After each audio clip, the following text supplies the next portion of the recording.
Hi guys, welcome back to my channel lip vlogs. ఈరోజు vlog వచ్చేసి Myntra kurta set అండి. Blue colour kurta set. ఇది Libas brand.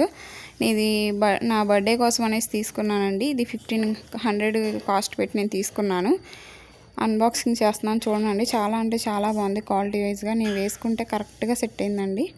అసలు 100కి 100 మార్క్స్ ఇచ్చేయచ్చు, అంత బాగుంది క్వాలిటీ అయితే. చాలా చాలా బాగా నచ్చింది. మీరు కావాలనుకుంటే లింక్ డిస్క్రిప్షన్లో ఇస్తున్నాను, తీసుకొని ఒకసారి చెక్ చేయండి. Thank you for watching. Like, share and subscribe. చాలామంది చూస్తున్నారు కానీ సబ్స్క్రైబ్ చేయట్లేదు. ప్లీజ్ సబ్స్క్రైబ్ చేసుకోండి. ఇంకా నేను మింత్రా, అజియో, మీషో వీడియోస్ కూడా నేను అప్లోడ్ చేస్తూ ఉంటున్నాను డైలీ. ప్లీజ్ చెక్ చేయండి ఒకసారి. Thank you for watching. Bye bye.